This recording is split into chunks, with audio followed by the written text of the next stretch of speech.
that, and the other.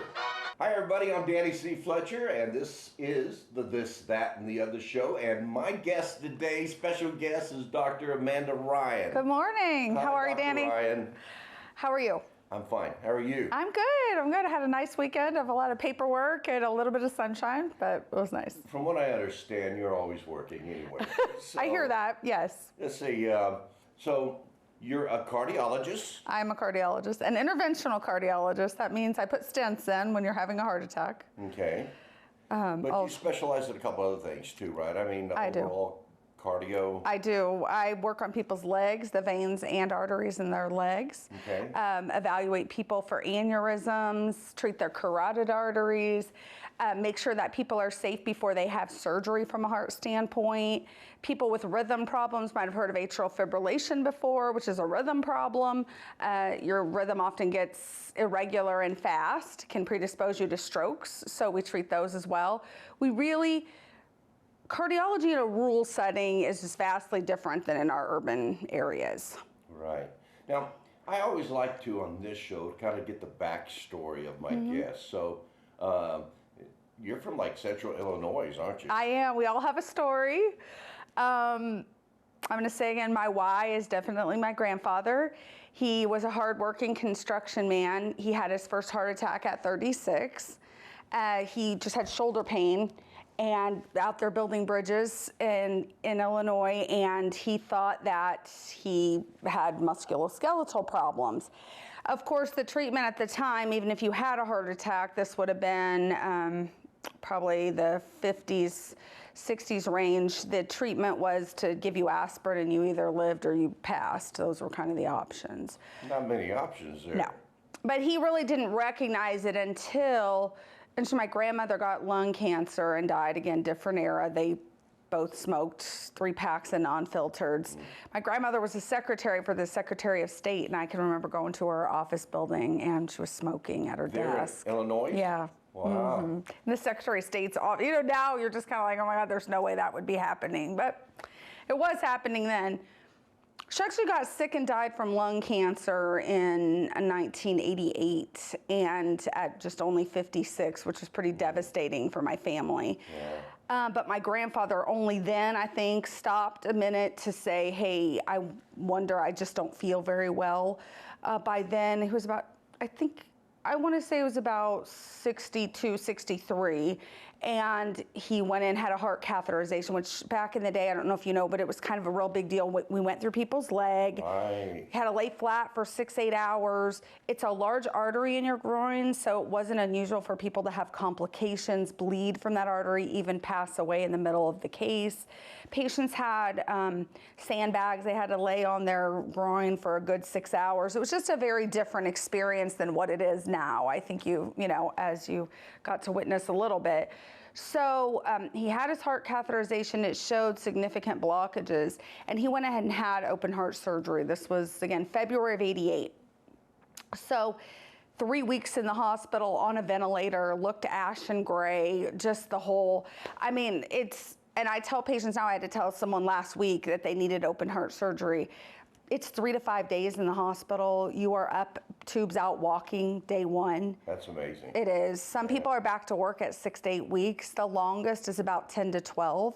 Wow. If you do need open heart, which less and less people have, because the stents we can put in and the ways we can fix heart valves even up through the leg or through the arm have improved. But at any rate, my grandfather I was a smart young woman. My mom had me very young, my parents did, and my grandfather would take me around with him to the local sale barns and, up to his friends at the coffee shop and have me counting and reading the newspaper and doing all those kind of things. Now that was a little farming community. It was. Was your grandfather a farmer? He was. We had pigs and cows and, all kinds of animals, and we would, he'd have to go about 3 hours to a decent cardiologist, though. And that's the kind of why of how I ever got to Carlsbad. That's a little bit of a fast forward. But he was really trying to hold on for me to graduate from college. And I would have been the first person in my family to really go away and graduate from college. My mom and all her siblings ended up with degrees and careers, but it was a non-traditional route. So he made it with about 9 months before I graduated from college, but I promised him I'll be a cardiologist in a small town and I'll bring the kind of health care to them, advanced, innovative care, so that they don't have to go 3 hours to a decent cardiologist. And that's exactly what you're doing. Yes, and when I got the opportunity to come to Carlsbad 9 years ago at this point, I think, it took me 6-9 months to really make that decision. But I will say I prayed on it, I thought about it, and I thought if there was ever an opportunity to really do what I told my grandfather I would do. I thought I was in a rural area in Florida where I practiced for 7 years before this. It was 20 minutes outside of Orlando. Turns out it wasn't very rural. When I really, it was a little bit different, yeah. But it is, when we could have the operating room open at Orlando Regional or Florida Hospital, which are two of their big systems, literally within about 20 to 30 minutes, helicopter to pad to pad, and you in the operating room. When I got out here, I realized it's a much different situation. Oh, yeah. So you really do have to approach medicine from that true rural access. What can you do safely? What can't you do safely? But I will say, sometimes people say like, oh, I'll just go to Lubbock, I'll go to Albuquerque, I'll go to El Paso. But we studied for about 9 months the outcomes prior to me coming here. And we had about 5 patients die rolling into the cath lab in Lubbock in that 9-month period. Wow. Meaning that sometimes you may need to go on to those higher levels of service, these tertiary referral centers. But if we can't stabilize you enough to get you there, then it doesn't matter how good, Right. Most of us physicians, especially specialists, tend to train in these very large areas and cities, and we somewhat get used to it. People have asked me that, why do you think no doctors really want to come to our rural areas? Well, even those of us from rural areas, it's a 15 to 17-year training program, spent almost all in cities or college towns, and you're in your early to mid-30s by the time you're done. Often you could be married, you might have children. So then to think you're going to pick up and move to a rural area at that point is just not always very realistic, Right. Yeah. And you're used to the different options by then, like, food options for places to eat and stuff like that. So it's just always been my passion to really make a difference in a rural area. Now, you started your education in a private college, right? Yes. I went to North Central College in Naperville, Illinois, which my grandmother and her family grew up in Oak Park, so in East Chicago area people. That's a Chicago suburb also, and so is Naperville. Very affluent suburb with advanced options for their kids and all kinds of things. A good family friend of ours was a speech pathologist in the school system there. They were really some of the leaders in autism inclusion for children, and when I was in college, I got to participate on a volunteer basis on a lot of different projects, so that was really great. You went to a couple of colleges after the private college, right? Yes, yeah, I went to Naperville and I got my degree, and then after that, I worked on my master's for a year. I had my own leg story, which, it's as a physician with your own significant injuries, kind of changes your perspective sometimes. But at any rate, I didn't take a completely traditional course to get where I was going, but I ended up going to the osteopathic school, the DO school in Kansas City. That's where my mom's corporate office was. And I had never really heard of DO, and I wasn't sure the difference in MD and DO, but I had, I'll just give you a brief, that overuse of antibiotics for recurrent strep throat and tonsillitis when I was in high school led to me getting an infection in my leg called necrotizing fasciitis. I don't know if you've ever heard of that, but basically ate a big hole in my leg. Oh, no. And I had to have my abdominal muscles grafted into that. Really? Yes, I was in the hospital for weeks. I was on crutches for 2.5 years. Wow. Yes, so I had my abdominal muscles grafted, and I had skin grafts taken off my hips and all kinds of things. So it does kind of change your perspective. That DO approach is a little more holistic. Now, when it started, modern medicine at that time in the 1800s was, give you a couple shots of bourbon and fix your broken leg in someone's barn. So, the DO concept was that maybe we can heal ourselves a little better if we give our body a chance. It's the same, it's somewhat similar to the chiropractic realm, but again, nobody in my group is saying that, you know, if you crack your back, you'll cure cancer. But it is sometimes saying if you treat your body well, your body will have a better ability to heal. Right. And I think modern medicine, MD medicine which we call allopathic, has gotten closer to that as well. At this point, osteopathic, which is DO, we do the same training programs, we share stuff, but we give a little of our holistic philosophy to them. And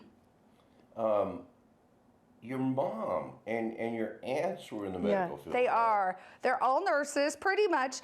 My uncle is a hospital administrator, and my cousin is a physical therapist, and now we have a pharmacist too. Her daughter's actually a pharmacist. But my first aunt went into nursing school. They worked as CNAs in nursing homes when they were 15, 16 years old, which were just such different places than they are now, like completely. And they really got a passion for helping the elderly. My mom has worldwide participated in initiatives to help decrease the medications that we give patients in a nursing home. You know, back then it was kind of psych meds and a catheter and just, you know, put grandma in the old folks home, and that was kind of it. And it's came a long way. Rehab centers where people might stay after a hip just a week or two to really get their hips, or, you know, they get their function back and stuff. So she's been able to be part of that on a really wide scale. So she works with you right today. She does. She does. I met her the other day. Yes. Dr. Amanda is my doctor and my wife's doctor, and my wife had to go in for procedure the other day, Yes. and luckily you didn't find anything. No, which is good news, Yeah, but it's nice to be relieved sometimes and know everything is fine as well. Oh, sure, yeah. What did she say about it overall? I asked her then, you know, what did she think compared to what she had envisioned in her mind? She said it was less than she thought it was going to be. Less. It was less. The biggest problem she had is that, you know, you put that the band on to keep the bleeding. Yeah. And afterwards, she bruised a little bit on that, but other than that, she said this wasn't bad at all. Yeah. And I think a lot of people, you get yourself worked up about medical stuff that you don't want to do it, and I can be, you know, it can be a denial, and denial can lead to bad outcomes that we could change if people came in sooner. Sure, I think a lot of people, especially men probably, we would just ignore it and hope it goes away because we don't want to do the procedures because we're big babies. Well, not that. So I trained in the VA, and I used to have, you know, the stories, truck driving VA men in St. Louis that I would talk to, you know, and I would say, okay, so what symptoms were you having? And they were like, well, I stopped the truck, I get chest pain, and I walk for a little bit. I get chest pain at about 5 minutes. But when I stop walking for about 5 or 10 minutes, the chest pain goes away, and then I go about my business and it comes back. I kind of just off and on do that, and I'm like, okay. And you thought you should get that checked out, or you didn't? They're like, no, it didn't really strike me as odd. Yeah, if it stayed, I would have checked it out. Yeah. I was like, well, eventually it's going to stay. So Not that it happens quite frequently. It goes away. I know. I'm like, well, that's kind of, we probably should check that out. We try to self-diagnose ourselves. Yes, I tell people that too. From a medical standpoint, I think I'm a good clinician, but again, not to just make it about me, but I also had a ruptured ectopic pregnancy when I was in my training in St. Louis at St. Louis University, and I was going to be a chief resident in charge of 150 interns on July 1st. This was literally about June 28th, 29th. I was having gripping abdominal pain, and I kept telling myself I was fine, because really I couldn't, in my mind, I could not be fine. So it even happens to doctors It too. does. And I think I'm a good, you know, trust me with your own health care, but I had myself diagnosed with constipation and everything else, and I really, I almost died. I really did. So you cannot diagnose yourself. Yeah. We get either we think we got everything, or we think we have nothing. You know, there's not very good in between sometimes in those of us trying to figure out what's going on for ourselves. So you've been doing this about 21, 22 years, something like that. Yes. And how much has the technology and the procedure and stuff changed since 22 years ago? Yeah, an amazing amount. Like even from the early 2000s when I was just entering the field. As I was kind of explained, the sandbags and the large sheaths in your groin. Now we're able to usually go through the wrist. It's very small. If you bleed, you can usually apply some pressure to it. People are somewhat amazed that you can actually get to your heart from your arm. So you kind of go up with, you put an IV in, you go up with a catheter, it kind of comes around the aortic arch, and the heart's arteries come right off the aortic valve that sit right on top of the heart in grooves, like such as this. And so you can just turn your catheter in and look at the different arteries and see if you've got a problem, and you can also fix them through there. And I know with my wife the other day, it didn't take as long as I thought it was going to take. Yeah, the setup is much longer than my actual, I mean, it depends, as soon as everyone's anatomy is different. So as soon as you think, oh, it's 5-10 minutes, someone can take 2 hours. You just don't know. But typically it's a pretty short procedure. Yeah, one of your other patients, and the nurse asked him if he was doing it. He goes, well, I'm a little scared. Yes. And I would probably be too. But, yes. And my wife was scared, but it came out. She was, very, very impressed. We're going to talk about your new facility here in a minute. Great. So don't you have a couple of fellowships too? Yes, I actually trained in, so the way you kind of do it, I went to St. Louis University. I went to medical school in Kansas City. I did what's called an internal medicine residency, an internship, and 2 years of residency at St. Louis University in St. Louis. And then my sister was going to law school there at the same time, so that was kind of fun. And then I went and did my training. I did some training up in Detroit, Philadelphia, and then I ended up in Tampa, where I actually did my cardiology training, and then interventional cardiology as well, and peripheral, with a year of peripheral vascular training also. And that's the leg, veins, and arteries in addition to the heart stuff. So is that how you ended up down in Florida for school? Yes, it is. It is. And at that point, I was 34, 35 years old, and I enjoyed the Florida area. There was a lot of, there is a lot of rural parts of Florida outside of the large cities of Tampa, Orlando, Miami, Jacksonville, and I really did enjoy. I worked a lot. We call it moonlighting, but if you've already finished your medicine residency, you are a full physician, then you go on and do these subspecialty trainings, but you really don't make much money, and your student loans start to be due and all of that. So you end up working nights and weekends and stuff, covering other places as well as a hospital doctor oftentimes. So I did that at multiple places in Florida, and a lot of places I wanted me to come there and work with them. And I ended up working with a guy who was a Harvard-trained, amazing interventional cardiologist who was teaching people to go all through the wrist.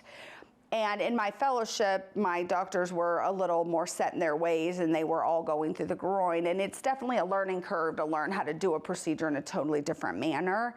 But my colleague was very motivated. First, anytime anything new came out, one of the Harvard guys he trained with would have been part of the research. So he would say, hey, can I come there and learn this skill from you? And then I'll bring it to Florida. So he would do that. So my first couple years in practice to get to work with somebody like that was really additional training for me. But he didn't do it for me. He let me do it, but he would be there. Because one problem with your training, you get so many opportunities to do it, but your life is on the line. We can't let me try for too long, So if it gets too difficult, that your attending doctor's taking over. You hand off to. That's all. Exactly. That's all fine till you're the one. Until you turn around and there's nobody behind you. I was going to ask you. So if there's a new procedure, do you have to go back to school or? Yeah, it depends. In this day and age, it typically is the companies that make the devices will have some of the doctors that participated in the research. Those guys will actually go out and proctor you. You can go to their facility, they can come to yours, and we set our new facility up to be a proctor spot. So that really makes sure we stay on the forefront of the latest, greatest technology. So people that have been watching the show know I'm in Carlsbad, New Mexico, southeastern New Mexico, and we are a rural community. As a matter of fact, it's about 3 hours from any kind of bigger major city, El Paso or Lubbock, 4.5 hours from Albuquerque. Definitely. And I know there's been a lot of challenges here in Carlsbad, New Mexico, to get physicians to come here and to stay here. Here too, because again, there's a lot of things you can do and have to do in the bigger cities that you don't have in the rural areas. What made you decide on Carlsbad, New Mexico? So everyone has a story, you know, myself included. It was a very difficult decision to leave my practice in Florida, but it was personal. I got divorced. My husband was part of the practice, friends with everybody. And sometimes, you know, you just kind of need a fresh start. I just was, as great as my partner was too, I was always, I'm not gonna say in his shadow because it's really not about ego or attention for me, but anything like really hard, he did it because he was kind of 10 years advanced from me. So sometimes I thought if I stay here, like I will always have him, and somewhere in my mind, he can always bail out my difficult cases. So he was a cardiologist? Yes, too? yes. Okay. So at some point, I'm like, you have to kind of be able to build the program and grow it your own way. I also, he wasn't as strong on the business sense side of things and stuff, and I had some visions for how I thought things could go from a business standpoint that were a little bit better. So I really made the decision to leave a practice that was very successful that we had built up, and it was a very difficult decision. So I did a little bit of travel assignments for a physician that might go cover for if there's, let's say, a physician's on maternity leave or they had a death or somebody left and they haven't replaced full-time yet. So that's called locum. So I went and locumed some places up in Maine, Virgin Islands, out in Montana, in Kansas, some different places. And while I was trying to make the decision of where I really thought would be the best opportunity for me to build the program that I was starting to envision, and I came to Carlsbad and I was going to do just that, locum for about a 3 to 4 month stint. And when I really got here, they had plopped this beautiful cath lab equipment down at the hospital and sent the staff to Lubbock to get trained, but they really didn't have a physician to lead the program. And so I ended up deciding that this would really be the spot where I would try to do that. Out of all the other places, Yes. you picked Carlsbad because of that, or the weather, or The weather is beautiful, but it really was, I just soul searched. I got in touch with my grandfather and I was like, is this what you wanted me to do? Like, is this your idea? Because it's a little scary of an undertaking. I'll be fair. You know, I'm going from a Harvard trained partner, 10 years older than me, that's been there, done that, seen it all. I'm about 6, 7 years into my career, confident with my skills, but not arrogant, you know, and thinking, being out there, quote unquote, middle of nowhere, no surgeon backing you up, no, you know, which I was used to in Florida. But again, my idea of flying you in, you know, was 20 to 30 minutes, not 3 to 4 hours. Right. So it really, training most of the staff from scratch, I have done, and either I did it or someone I trained taught the next person. So it's just, it was a big undertaking, and I'm not gonna lie, Danny, it took me 6 to 9 months to really make the decision that I thought I could do it. Oh, You know, it wasn't something that I walked into lightly. Going from Florida to the Chihuahuan Desert here in southeastern New Mexico is a big change. And I'm a water person too, so how, I don't even know, you know, I just, all I can tell you is that I gave it to God and thought it was the right opportunity. And I'll be fair, when I came, I was like, I'll spend 3 years getting the program going, and then I'll hand it off to somebody, and I'll go back to Florida. I'll do, you know, I'll see my next opportunity. But you know, the more ingrained I became in the community, I just, honestly, I can tell you a lot of reasons, but I didn't want to look at the next patient and tell them I was going to leave too. Right. Because they've dealt with it. We actually have had a lot of decent physicians, but they don't stay. And I was going to say that. I know at the hospital, I call them traveling physicians. Yes. I didn't know there was an official name Yes. for them. But you go back, they're not there anymore. Yes, it's a struggle, it just is, but I started to feel that if I could build something that was, you know, healthcare has became very corporatized and ran by large, you know, very large corporations that are publicly traded, that are, some are for profit, some are not for profit, but it's just a totally different realm than the, you know, my mother brought her career up with a physician from Kansas City who started as an OBGYN, ended up owning and managing 100 nursing homes and home health agencies, et cetera. But he used to trade service for chickens back in the day. You know, we went from trading service for chickens, you know, to large corporations, and there's just, there's pros and cons of different approaches. Well, unfortunately, large corporations, it's all about the money.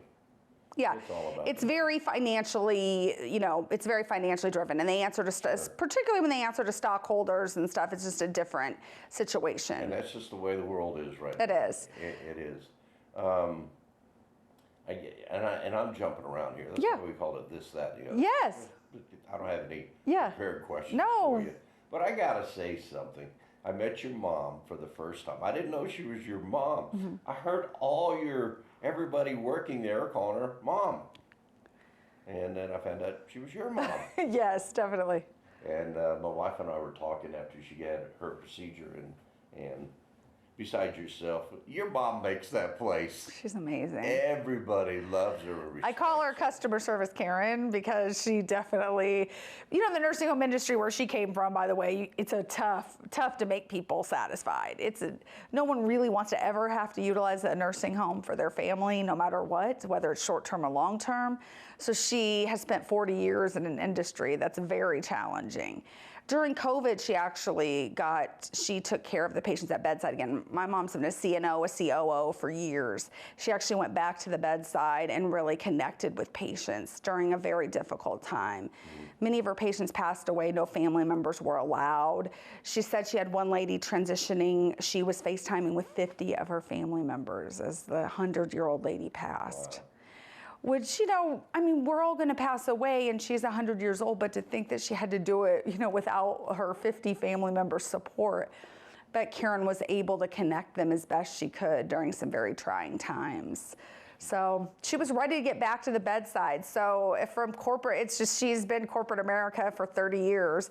And to have her back at the bedside teaching so many of my staff, really being a leader, showing them not only with her 43 years of nursing experience, but all those years of learning how vulnerable our patients are, how they feel when they're getting a procedure or when their family can't be with them.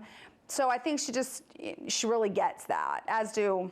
Oh, you could tell I was fascinated by your mom. I Yeah. really was. And I was watching her. I like to think I'm very observant about things. And I was watching her, and she just has a way with people. And I don't know if one of the nurses was a new nurse to you or not, but your mom was coaching her. Yes. And giving her pointers Yes. in a real respectful way. And I noticed everybody was saying, Mom.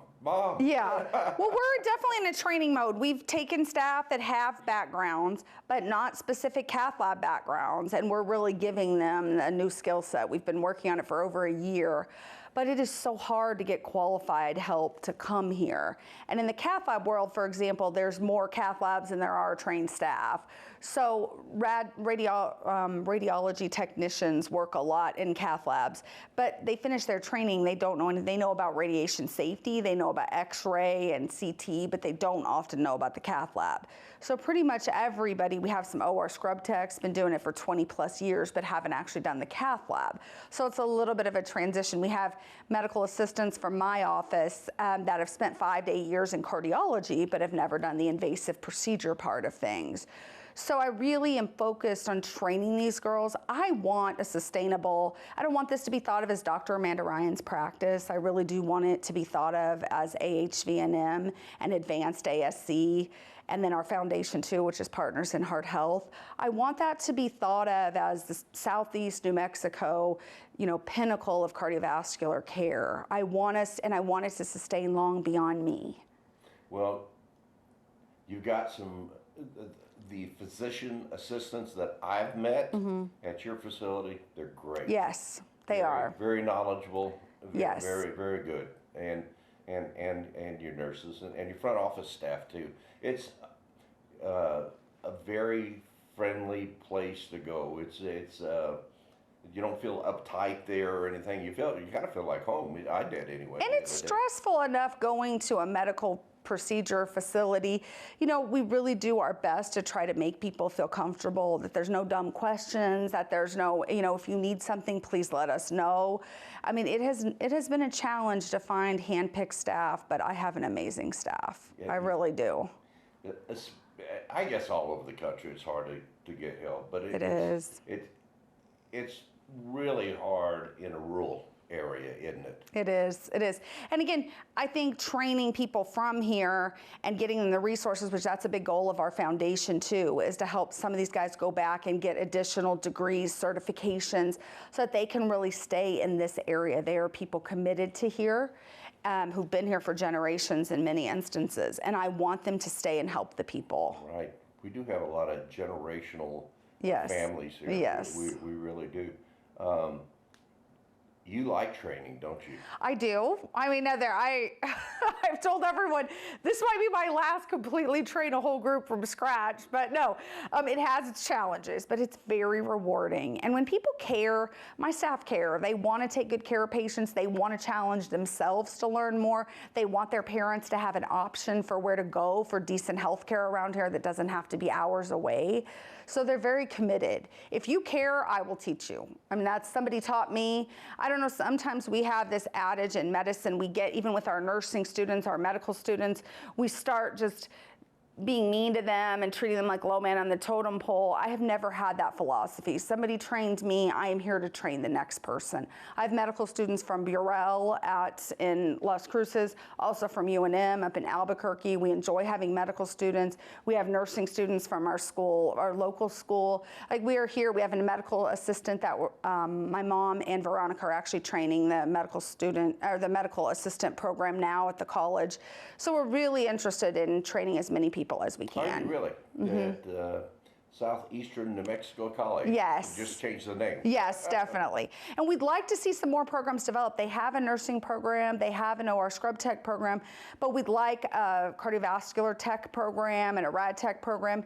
Stacy Slaughter, who's the director of my facility, actually came from, he is military trained in echo and cath lab.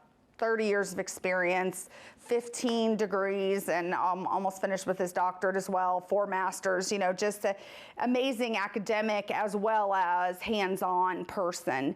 And he was training up at Washington State. He was teaching at a cardiovascular tech program before coming here. So we have an affiliation with that school as far as providing them training, and we're really going to try with the college here to get a program going. I read in your bio that for years, like I guess, like you already told us, you wanted to do rural medicine, mm-hmm.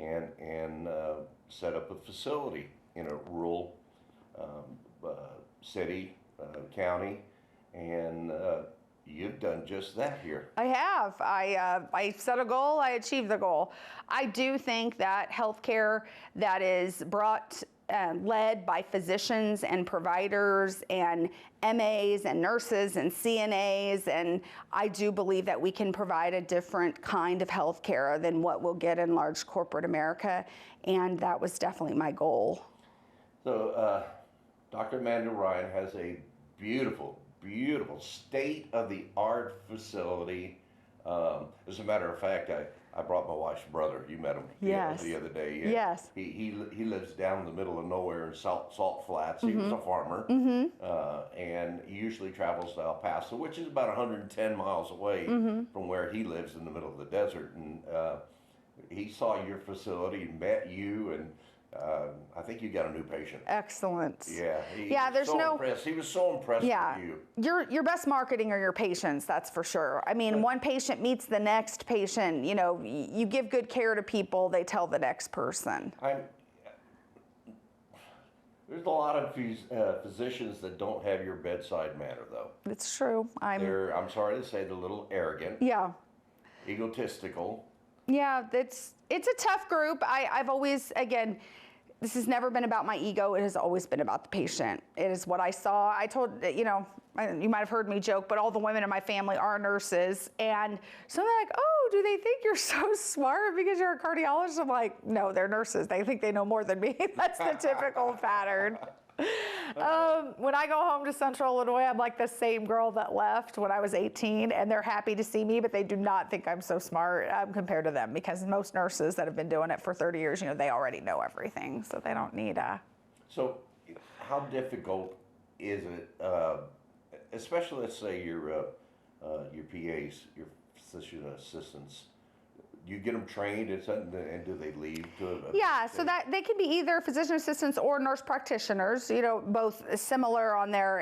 In New Mexico, actually, nurse practitioners have full practice rights, so they can practice independent of physicians. I will say there's some challenge to it because our workload is just very high. Right. It is. And my former partner and I in Florida used to joke that the other cardiologists were lazy. And it's kind of funny to call any cardiologist lazy because it's probably a crazy, a crazy tag to attach to a cardiologist. But compared to us, they were kind of lazy. We took 30 days out of 30 of call at multiple hospitals in the area. And for the first, years I came out here for 6 years, I took 30 days out of 30 of call too. Unless I was on vacation, I was on call. But if you're having a heart attack and I'm here, I'm not going to not help you. I just don't have it in me. Well, you're amazing. I love you to death. I remember a while back, and you didn't even know my wife, and I'd been your patient a couple times, so you'd seen me a few times. And there was an older gentleman here in town who was having some really serious problems, and they weren't really taking good care of him.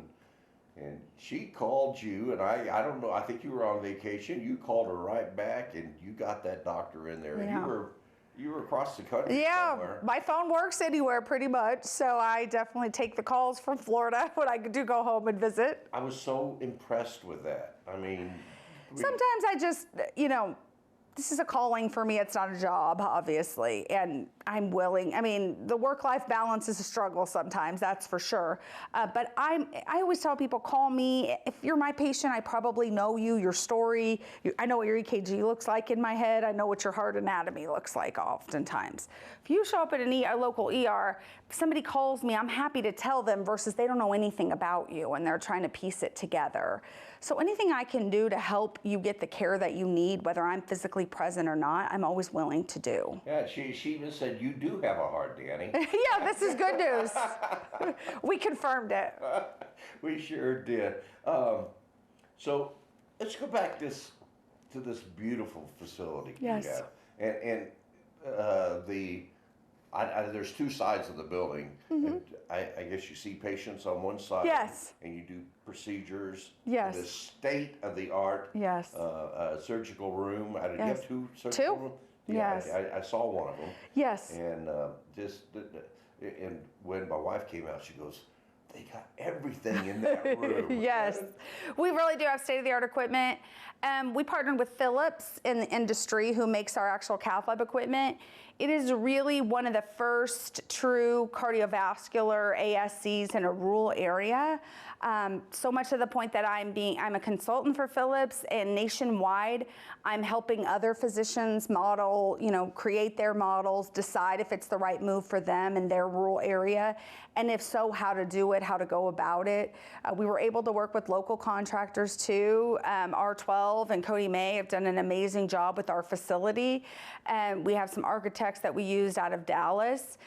And we've really been able to kind of create exactly what we wanted, which was something a little, quote unquote, less hospital, that you do feel comfortable, but that still has all the state-of-the-art equipment. And you described it exactly. Yeah. I mean, it is very comfortable. It is. It doesn't feel like a hospital. Yeah. It doesn't feel like a clinic. Yeah, it's 8,500 square feet. We have 2 full operating rooms, cath labs. We have a minor procedure room. The pre and post area are set up very well. We have lounge recliners as opposed to stretchers when we can, so that's nice. They are, so that's great. That's called a radio lounge concept. You want people to be able to watch their phone, their iPads before, or watch after. We want families to be able to visit with them. It's really taking away, some of healthcare is frustrating people because there's a mystique about it and it's a little bit scary. We're really trying, we were founded on a principle of transparency. You want to watch, and as we really get going, we've even set up ourselves where people will be able to watch on cameras, procedures, and all kinds of things. Really? We have going. Yes. So transparency is important. So is the facility completely finished, or is there some add-ons you're going to do? No, I mean, the facility is completely finished. We did set up, like Cath Lab 2, for example, can quickly convert to an operating room with the idea that we might add an orthopedics line of service at some point. And so we have it would take some more equipment from sterilization stuff, but it is set up for all of that. So if we, stabilize the cardiology section, then we'll see where we're at. Right. And if we have any room or space, because we're pretty busy from cardiology. So I feel like I'm jumping around, but I'm trying to get everything and think about what I wanted to ask you. When did you decide you were going to, I know early on you were going to go to a rural area and you were going to build a facility like this. Yes. When did you really decide and start talking to people and trying to get investors and stuff to do this facility? How long ago was that? It was about a 5-year process. Really? Yes, took us about 5 years. COVID slowed us down with equipment and that kind of stuff. This really was a vision that I had. Clay Wilson was very interested in bringing an advanced healthcare option to our area. There are people that often, their friends and often people that work for them that they were trying to help would often need to go to Lubbock, to Phoenix, to Albuquerque, to all these different places. Right, exactly. And he was very interested in, do you think we can really offer an alternative here? Right. And some people gave my name to him as someone that kind of had a vision that might align with some of the things he wanted to do. And we met and formed a partnership, and over the years, this is where we are. And I love your location.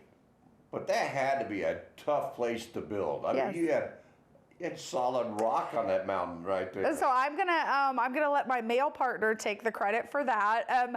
All I said is I wanted a view and I needed to be close to the hospital in case somebody did have a negative outcome. I would need to get them over to the hospital. You're about 2 blocks away. Exactly. So that's. I didn't say to flatten an entire mountain, and that is what happened. So it took a while to flatten the mountain. It injured some equipment along the way, but here we are. I mean, I think it came down to you actually had to use some dynamite to put some of that rock. I think so. There was a lot that went on that side. But wow, the view and the proximity of the hospital, improves your safety margin. You are trying to do your medium and lower risk cases there. Your true emergency is still to be done at the hospital. So I do still go to the hospital and do primarily my emergency cases. So that was important. And the view, I think, was just important for the patients and the staff and myself to just really enjoy the opportunity that God's giving us. Right. It's a beautiful, beautiful facility. It really is. So how often do you go to the hospital now? I mean, to do work procedures? Yeah, I mean, I'd say, probably it'd be an 80-20 split of, 80% at the surgical facility, 15 to 20% still done at the hospital. And you also, Artesia, New Mexico, for all of you out there, again, I actually got some listeners in the Middle East and stuff. Oh, all right, great. So it's just up the road about 37 miles, something like that. So you practice there too, right? I do. We have a facility. We actually have offices in Roswell, Hubs, Artesia, and Carlsbad. So. Are you still taking patients, new patients? Yes, we are. We did leave the hospital with around 2,000 patients, and we are 2 years into this venture with 8,000 patients. Are you serious? Yeah. So. And if there's one complaint you might hear about me or our practice, that we're very busy, and that's true, we are. But I don't, the old-fashioned model was for a cardiologist to have, 1,500 to 2,500 patients, usually around 2,000, and kind of just test them often, get them through check them a lot. Our technology has improved, and our stents have, our medical therapy has, to the point where you really don't need to do so many repeat tests on people, honestly. So that does allow us as a cardiologist to kind of expand who we can care for. Although we definitely are pushing our boundaries at times, but I do not ever envision a time I will get more staff and eventually recruit another interventional cardiologist to join us versus close down to new patients, because there's not 20 options in our area. No. This area of ours, but let's call it a 300,000 3-county catchment area that we serve, we should easily have 6 to 8 interventional cardiologists, really? And we have 1 to 2. You know what I mean? So it's just pretty limited. And even Roswell used to have a lot more, and they don't now either. So Roswell's gotten some of their other physicians and different practices have gone on too. Yes. We're not gaining physicians. No. We're losing physicians. So it's true. That's how important it is in the rural areas and all over America. Definitely. Because it's really a pain to have to drive 3 hours to El Paso. It is. Almost 3 hours to Lubbock, 4.5 up to Albuquerque. Well, again, the concept, when I first got here, I was like, where I was in Florida was 3 hours north of Miami. I mean, to go to Miami for a stress test or like a 5-minute visit where you were doing fine. I mean, sometimes I've had a lot of patients come to see me from Lubbock. It's hard to change. They have a long-term cardiologist and they have a good relationship with them, but they're like, to travel 3.5 hours each way to take off work, or to have my daughter take off work to take me as I get older, for everything to be okay even, it just kind of seems ridiculous. Well, sure, 'cause they have lives too. Yeah. And it's hard to get off work and it is. Use your vacation day. Speaking of vacation, yes. Do you ever get to take one? 8,000 patients. Well, on a rare occasion, I'm a huge soccer fan. So my husband and our nephew plays professional soccer. We have nephews that are in the military, ones that are playing college football. So we do tend to surround a lot of what we do around our family. We also have 2 daughters. They are 14 and 10. My husband and my girls do live in Florida. They come back and forth out here. And they're into cheer and volleyball, so they do all kinds of camps and stuff for that. So we do not have what you would consider a traditional life, but we do make an opportunity to do some really fun things sometimes. Well, that's great. That's great. When was the last time you were out to see them, or yes, they came here? So I was there the last week in March, which was spring break, and we went to Dallas also to a soccer match for the U.S. men's national team, which we follow pretty close. And then the World Cup is actually going to be in the United States in 2026, which is major. Soccer isn't as big in the United States as it is most parts of the world. It's the #1 sport most places. And for the World Cup to be here, and we have the best team we've ever had. So I will say those 3 weeks in June of 2026, people are going to have to find alternative care for a couple weeks. You're going to watch some That's soccer. That's right. I'll be watching some soccer. So I do, I do try to make sure you can't pour from an empty cup. So as much as I love what I do have to take breaks and really fill my cup. Oh, you have to get recharged. You do. Yeah, rested and recharged. Yes. You have to, especially as busy as you are. Now, I overheard the other day at your clinic that, is this true, like, you're busy all the time, but Tuesday, Wednesdays, and Thursdays, are you busy? Yes, that's our primary when we're doing cases right now, Tuesday, Wednesday, Thursday. Although we've even, mixed in a Saturday here and there, and we thought about 100 cases a month would be where we were at maximum capacity, and we're about there month 2. So I think, our growth is just going to continue to be very rapid. So if a person wanted to come see you, they call your office? Yes, yeah. And how long does it usually take to get an appointment? We do our very best to get people in within 2 to 3 weeks at the most. And if you really need to be seen urgently, we see people. If you're our patient and you call us, we try to see you that day. Now, sometimes we might tell you do need to go to the ER. People have this idea that we can't get emergency labs on you and stuff like that at our facility, to the point where if you need to go to the emergency room, you need to go to the emergency room. Right. But we do get people in pretty quickly. You might have to wait, but we'll get you in. Do you get called to the emergency room? Yes, I do. And it's important if you're my patient, or even if you're not, and you end up in the hospital with an emergency from a cardiac standpoint and you want to see me, you just ask them if they'll call Dr. Ryan. That's who you request. And she will answer. Yes, I definitely answer the phone. I know that for a fact. Now, we have had some issues with our phones. You know, we have a fancy $50,000 phone system that still isn't working quite like we'd like it to. So sometimes we do get some complaints about the phone. I am just going to give a plug for the portal. We do have a portal. If you'll give your email and you'll send a portal message, we will answer quite quickly in the portal message. So I know giving up a live operator on the phone is like the last thing I really wanted to do, but with our volume as high as it is, Sure. you know, it's just very difficult. So we've kind of instituted a push 1, push 2, push 3 kind of thing, and we'll answer you in voicemails. And I understand that's frustrating. Our front staff do try to answer, but we have to focus on the patient in front of us. Sure. So if I'm trying to set up 3 tests for you and get you a follow-up visit and I've answered on the phone 5 times, Right. I'm going to mess up something in what I'm setting up for you. And I've used your portal before. It's really easy to use. Good. And you get right back to it. Yes. Or somebody from your Yes, so I know, especially for some of our older population, it's just a hard transition. They want someone to answer the phone and be available, and I get that. But as technology grows, we really have, you know, if we want to continue serving this rural area to the best of our ability, we have to use some of our technology to do so. Sure, absolutely. Now, do you go to any other hospitals in the region and do work? I was going to Lovelace in Roswell, and as well as I have privileges at Artesia also. But currently, I'm really trying to focus on our new facility in I Carlsbad. was doing some research on you. I noticed Lovelace Yes. had your name there. Yes. I'm going, I didn't know she was part of Lovelace. Yes, I was as well. And that was a good relationship too, to really help bring in some of those Roswell patients that had lost their cardiologist recently and that kind of stuff also. So Bringing up Lovelace, my wife Betty, her son is a surgeon.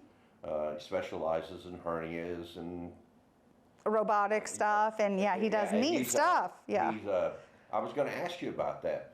Do they use robotics in cardiology? They're just getting there on some of the, like stroke care in some rural areas. They have a robot that if you can go up, can actually suck the clot out of someone's brain. Really? And the robot can really do it for you. So definitely in our rural areas, we think sometimes we're the last to get some of this technology, but we really need to be the first sometimes because we don't, you know, the physician who would do that procedure is typically a neurointerventional radiologist, which a couple of my friends are neurointerventional radiologists. I met at my MBA program in Tennessee, and they have programs in Philly, and one has a program in San Diego. And they said, you know, Amanda, if we can teach you how to do it, it's the same skills as, you know, the heart, but a robot will assist you in actually doing it. Now, the stuff is all great. The thing is, the cost is high, and so you have to be willing to invest in the cost. But we had a young man during COVID at our facility here. I remember being I was chief of staff at the time, and we had many times where we could not get patients transferred anywhere. We actually called like 40 facilities in 20 states, and we could not get him transferred. Young and had a large stroke, and it was just, you could see the clot sitting right there in his brain. But we could find nowhere with a neurointerventional radiologist to take him. Really? No. Now, is robotic surgery pretty new? It's been around for a long time, but as far as what it can really accomplish, you know, it does not replace skilled surgical hands or human brain. It does not. But it does assist. It may make the procedure more minimally invasive, which improves recoveries and that kind of stuff. So it's not cheap. I heard a figure about 16 million. Whoa, yeah. Yeah, I mean, that's probably the range you're talking. Or Which again, anywhere from 6 to 16 is what I heard. Yeah, so you're talking about very large investments. Right. So, but, you know, as you advance, I mean, that's, you know, I talked to a large group from the Department of Energy last week, and they had a lot of concerns, and they were excited about what we had done, but they were interested in where we could go, et cetera, and I've just been really upfront with people.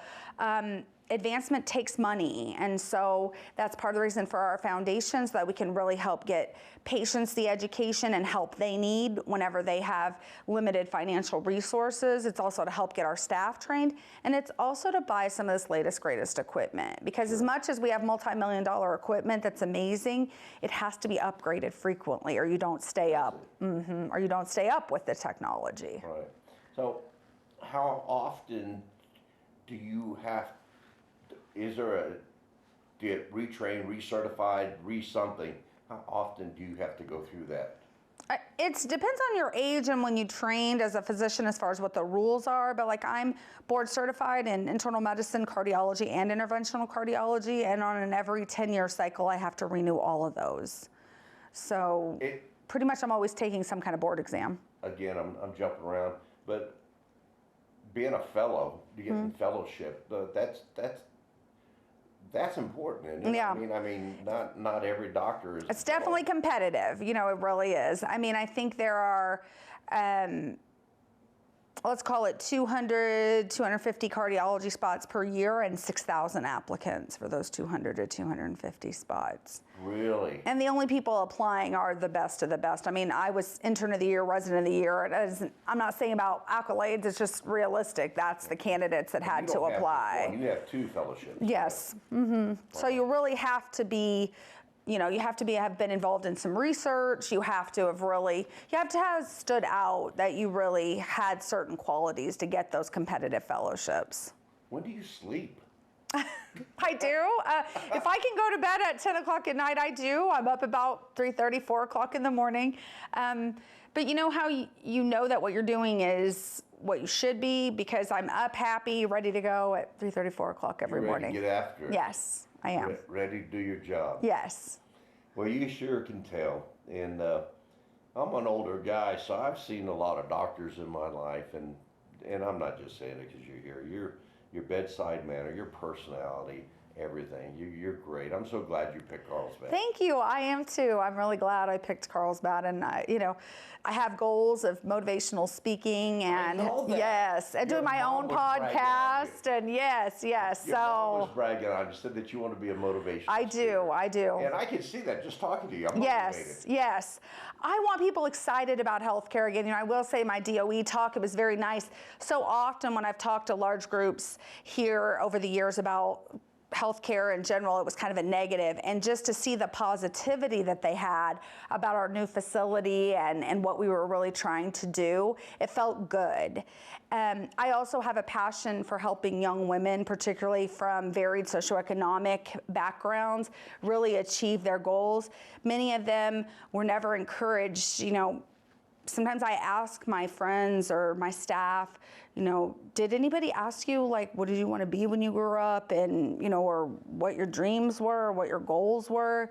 And they're like, you know, no, we were just trying to get enough food to feed our whole family every day. Right. We really weren't worried about goals and dreams.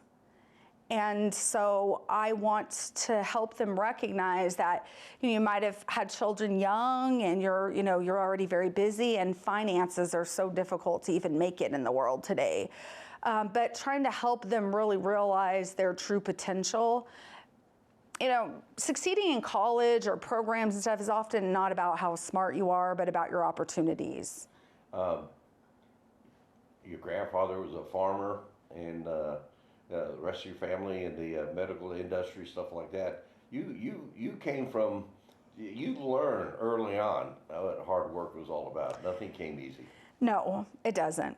And again, but there's a lot of people that work hard and never get the chance to do the blessed things in life. I mean, I ultimately get paid to help people, and that's pretty special. Yeah. So, I mean, there are negative things about healthcare, the paperwork, probably the computer programs and the endless typing. But again, everyone on my team, I think that's where the excitement really is coming from. I mean, we get paid to help people, and there's a lot of things you could do that don't have that kind of meaning. And I'm sure the staff just loves the new facility. Definitely. Yeah, definitely. That's definitely got to be motivating. It is. It is. Well, I want to say hi to your mom. Hi, Mom. Hi, Mom. We were in there on Friday, I guess, or Thursday, whatever it was, and I told her about this podcast, and she told me you wanted to do a podcast, which I think would be awesome. Great. Do some motivational speaking. And she went right in there and set up this interview. Yeah, she's got it. She's on it. Yeah, she did. Thank you so much, Mom. Yes. I really do. And I thank you for taking time out of your busy day. Thank you, Danny. I appreciate you having me because I know you have a wide audience, and the more people I can reach to talk about what we're doing here might motivate them to do it there, wherever they are. It's just really to understand that there are still options in healthcare, and that, you know, partnering with your community is important. Partnering with your patients is important. This paternalistic, I tell you what to do, you just do what I say, that's an old school way of practicing medicine. You know, I want you to see yourself as a partner in healthcare. Right. You know, I want us to talk together about what we're gonna do about your cholesterol, not just me hand you some pills, here you go. Why do you look at me when you say that? I'm just saying. I'm just teasing you. Hey, Great. Thank you for being here. Thank you, I appreciate it. Oh no, okay, so Dr. Amanda Ryan, and it's called Cardiology. No, Advanced Heart and Vascular Center of New Mexico. So that's our practice. We call ourselves AHVNM. And then our surgical center is called Advanced ASC. So they could look you up on the internet? Yes, on any of those. Yeah, advancedheartnm.com is our website for our practice, and advancedasc.com is our surgical center.